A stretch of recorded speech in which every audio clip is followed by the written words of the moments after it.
तो hello friends, welcome back to my YouTube channel government job insider. और अभी हमारे बहुत सारे कैंडिडेट का ये क्वेश्चन था कि इंडियन पोस्ट पेमेंट बैंक में सर्कल बेस्ड एग्जीक्यूटिव की रिक्रूटमेंट है, कॉन्ट्रैक्ट बेसिस की ये जॉब है और जिसकी स्टार्टिंग आपकी 1 मार्च से स्टार्ट हो चुके हैं। और इसमें 51 के अराउंड पोस्ट हैं, जिसमें 21 टू 25 आप 35 एज है आपकी।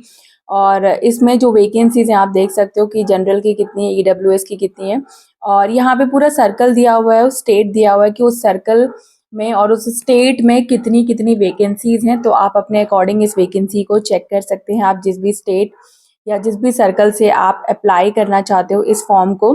और इसमें 30,000 के अराउंड आपको सैलरी दी जाएगी। ये कॉन्ट्रैक्ट बेसिस की जॉब है इंडियन पोस्ट पेमेंट बैंक की। यहाँ पर आपको सिर्फ और सिर्फ ग्रेजुएशन चाहिए इन एनी डिसिप्लिन। और यहाँ पे बाकी आपको उस जिस स्टेट से आप फॉर्म फिल कर रहे हो आपके पास वहाँ का डोमिसाइल होना चाहिए। आपको वहाँ की रीजनल लैंग्वेज आनी चाहिए। ज़्यादातर बैंक्स में ये होता है कि आपको वहाँ की regional language read write speak करनी आनी चाहिए। ठीक है, वहाँ पे उनको प्रेफरेंस भी दी जाएगी जहाँ पर आपका डोमिसाइल होगा, जिस स्टेट से आप अप्लाई कर रहे हो। बाकी जॉब का डिस्क्रिप्शन भी दिया हुआ है कि आपको क्या क्या करना होगा, मंथली बेसिस पर आपका क्या काम होगा। मिनिमम कॉन्ट्रैक्ट का जो पीरियड है वो 1 ईयर का रहेगा, मैक्सिमम 3 इयर्स का रहेगा कॉन्ट्रैक्ट का पीरियड। और मेरिट बेस पर सिलेक्शन यहाँ पर होगा, कोई एग्जाम कंडक्ट नहीं किया जाएगा। जो भी ग्रेजुएशन में आपके परसेंटेज और मार्क्स हैं उसके बेसिस पर ही यहाँ पर सिलेक्शन होगा और मेरिट क्रिएट होगी, सर्कल वाइज होगी, कैटेगरी वाइज। फीस आपको पता ही है, 750 रुपये हैं सारे कैंडिडेट के लिए। और SC ST PWD कैंडिडेट को यहाँ पे 150 रुपये फीस पे करनी है। 30,000 लमसम अमाउंट जो है वो आपको मिलेगा ड्यूरिंग योर कॉन्ट्रैक्ट पीरियड में, जितना देर का होगा। फॉर्म को फिल करने के लिए सबसे पहले आपको IBPS यहाँ से जो फॉर्म का लिंक है वो आपको यहाँ पे रजिस्ट्रेशन करना है। अगर आप न्यू हो तो आपको click here for new registration पर क्लिक करना है। और अब अगर आप पहले से ही रजिस्टर कर चुके हो तो यहाँ पर आपको अपनी डिटेल्स फिल करनी है। ये सारी डिटेल्स हैं रजिस्ट्रेशन के टाइम में, जैसे आपका नाम, आपका जेंडर और किस कम्युनिटी से आप बिलोंग करते हो। फाइन। और ये प्रेफरेंसेस है, यहाँ पर आपको ये पूरी डिटेल्स हैं। सब कुछ आपको यहाँ पे सही तरीके से फिल करना है। फाइन। और अपनी ईमेल आईडी फॉर्म फिल करनी है, अपना मोबाइल नंबर, कॉन्टैक्ट एड्रेस वगैरह, आपको ये चीज़ें जो है अच्छे से फिल करनी है। और उसके बाद आपको ये लास्ट में यहाँ पर अपना जो है कैप्चा फिल करना है। और यहाँ पर ये आपका जो कैप्चा आ रहा है वो फिल करना है। और उसके बाद आपको सेव एंड नेक्स्ट पर क्लिक कर देना है। उसके बाद आपको यहाँ पे फ़ोटो अपलोड करनी है। फ़ोटो को आप देख सकते हो कि जो फ़ोटो का जो वो है, क्राइटेरिया है 4.5 सेंटीमीटर टू 3.5 सेंटीमीटर्स होना चाहिए। और यहाँ पे आपको सिग्नेचर और यहाँ पे आपको लाइव फ़ोटो कैप्चर भी करना होगा। जब आप इसको ऑनलाइन फॉर्म को फिल करोगे तो फॉर्म आप देख सकते हो। फ़ोटोग्राफ की अगर हम बात करें यहाँ पे, तो फ़ोटोग्राफ का जो आपका वो है वो 20 केबी से ज़्यादा होना चाहिए और 20 टू 50 केबी के अराउंड होना चाहिए। तो आपको अपना फ़ोटो अपलोड करना है।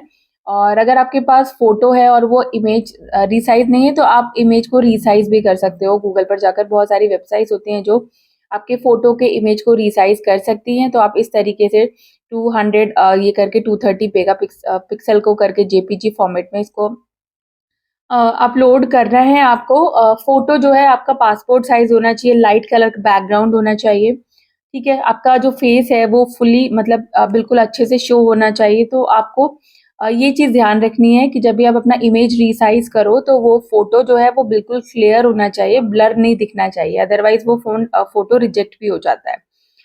उसके बाद आपको अपना फ़ोटो जब आप पेस्ट कर दोगे तो आपको लाइव कैप्चर करना है अपना फ़ोटो जो है। फाइन। तो यहाँ से फ़ोटो अपलोड हो जाएगा। यहाँ पे लाइव कैप्चर का है तो आपको लाइव कैप्चर आप जहाँ बैठे हो वहाँ का जो बैकग्राउंड है वो सही होना चाहिए। आपका फ़ोटो जो है वो सही से आना चाहिए, वहाँ पे शो होना चाहिए। फाइन। तो ये यहाँ पे ये भी करना होगा। बहुत सारे बैंक्स में live capture photo form fill करते वक़्त लाइव कैप्चरिंग आपको करनी होती है। सेम थिंग आपको करना है, अपना सिग्नेचर अपलोड करना है। तो सिग्नेचर्स की अगर हम बात करें तो सिग्नेचर वाइट पेपर पर ब्लैक कलर से होना चाहिए। फाइन। अगर हम सिग्नेचर की बात करें तो आपको वाइट पेपर पर ब्लैक या ब्लू इंक पेन से, वैसे इसने ब्लैक बोला है, और 142/60 पिक्सल का यानी कि 10 to 20 KB का होना चाहिए signature. Fine, signature of left thumb, और उसके बाद इम्प्रेशन आपको लगाना है, लेफ्ट थंब इम्प्रेशन। यहाँ पर तो अभी आपको सिग्नेचर ही लगाना है और आपको सेव कर देना है, नेक्स्ट पे जाना है।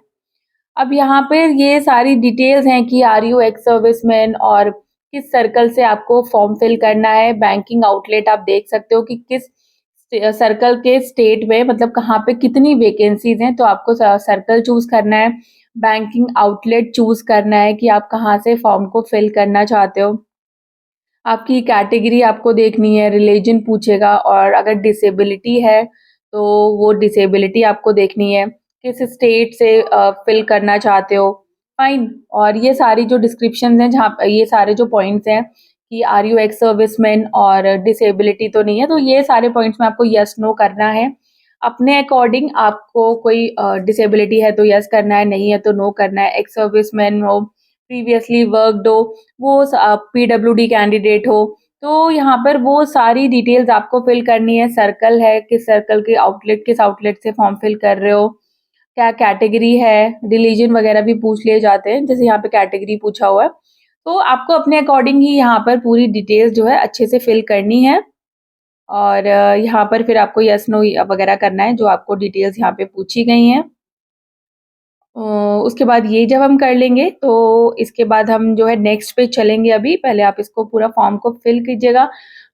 याद रखिए जो आपका थंब इम्प्रेशन, ये आपका जो फोटोग्राफ है, सिग्नेचर्स हैं, उनको अच्छे से जो है कैप्चर कीजिएगा। पहले स्कैन करना है, फिर आपको उनको अपलोड करना है। स्कैनिंग के बिना अपलोड मत करिएगा, बिकॉज वो वहाँ पे सही से फिर हो नहीं पाता है, अपलोड नहीं हो पाता है। और यहाँ पर हम नेक्स्ट करेंगे, तो नेक्स्ट करने के बाद यहाँ पर ये पूरी जो डिटेल्स आपसे यहाँ पे पूछी गई है वो आपको डिटेल फिल करनी है। प्रीवियस डिटेल्स यहाँ पर अगर आपसे पूछी हैं तो प्रीवियस डिटेल आपको यहाँ पे पूरा फिल करना है। और जब भी आप कोई फॉर्म फिल करें तो प्लीज़ बी केयरफुल। आपको एक बार ही मौका मिलता है उस फॉर्म को सही से चेक करने का, बिकॉज़ यहाँ पे कोई मॉडिफिकेशन विंडो नहीं है। यहाँ पर आप एक बार बैक करके फॉर्म को चेक कर सकते हो, पर बाद में कोई मॉडिफिकेशन विंडो यहाँ पर नहीं आएगी। तो फॉर्म को जितना हो सके सही से चेक करिएगा। कोई डाउट होगा तो लास्ट में बैक जाकर एडिट कर सकते हो, बट लास्ट में बिल्कुल भी यहाँ पे जो फॉर्म है वो एडिट नहीं होगा। तो यही सारी चीज़ें हैं। आपको एड्रेस फिल करना है, अपना प्रेजेंट एड्रेस, और आपका जो रेसिडेंशियल एड्रेस है अगर सेम है तो सेम करना है। उसमें किस एड्रेस करना है, किस स्टेट से हो, वहाँ का पिन कोड क्या है, ठीक है। और सेम है तो फिर आपको सेव में ही क्लिक करना है। और उसके बाद आप जब नीचे आओगे तो आप देख सकते हो सेव एंड नेक्स्ट का ऑप्शन आएगा आपके पास, तो आपको सेव एंड नेक्स्ट कर देना है।